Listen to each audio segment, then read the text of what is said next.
Larry, you're in the book twice. But you haven't read the book yet. No, I haven't read the book. What do they say? Well, they mentioned that there's a battle. Steve Bannon wants you to be the head of the National Council of Economic Advisors. And Jared Kushner Jared's going for Gary Cohn. I'm for Gary Cohn. I think he did a great job. We know how that turned out. I think he did a great job on taxes, so I'm perfectly happy to come down here and every Friday. So you tweeted out today you think it's a good thing. Bannon, your supporter previously, you think it's a good thing he's gone? Steve Bannon and I are friends. Treated me great, always accessible. It's not it. It's his policies that always troubled me. He wanted to raise tax rates on the most successful people. In fact, he wanted the top rate to go from 39.6 to 44%. Steve Moore and I and Art Lather on several occasions tried to talk him out of that.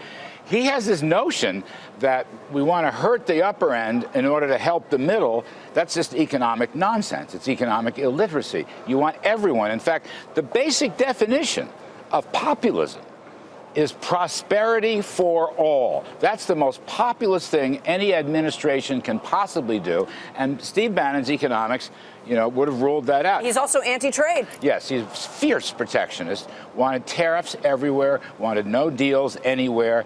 He was for the BAT tax, which would have had a huge tariff tax on imports and so forth. See, populism is so ordinary folks, mainstream folks, run the country, not the government. Okay, I'm for that. Populism is also against crony capitalism and the swamp. I'm for that, the elites. But, populism means prosperity. I get that. And Bannon didn't have prosperity policies, so I'm glad he's out of commission for a while. I'm glad you're bringing that all up, but with all due respect, my dear friend, we're not here to talk about populism. We want to talk about the book, and you think this will have a positive impact from the president down the road. Well, look, Steve Bannon stabbed the president in the back. He basically, he calls this goofy Nothingheimer meeting traitors nonsense. Treasonous, yeah, he's treasonous. Nonsense. What Steve Bannon did to his benefactor, Donald Trump, is to commit political treachery. How is this positive for the president? That's just because they're not going to be talking much, okay, if at all, okay? They're not going to be talking at all. So Steve Bannon was bad for the president? Steve Bannon was great for the president in the sense that Bannon's political standing is now zero. He has self-immolated. His PAC has no money. He may even lose his Breitbart chairmanship, as Rebecca Mercer has hinted, but not said anything definitive.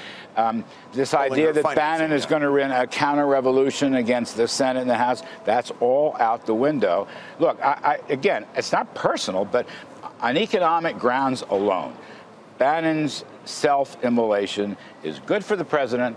It is good for our country. It's good for the rest of the world. By the way, Bannon's ultra-nationalism would have been very damaging on foreign policy.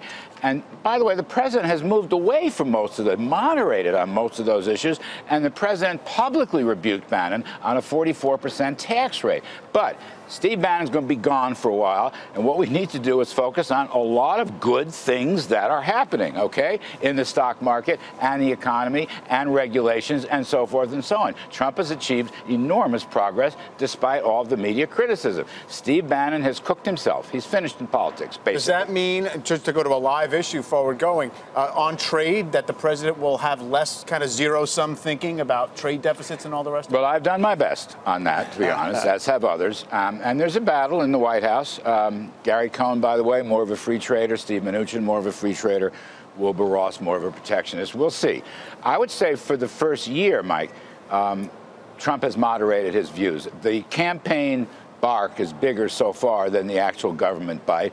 But there are some crucial issues which we are all watching. And if the president pulls out of NAFTA, not renegotiate, but pulls out, I think that would be very damaging. I think you see a stock market blow up on that alone.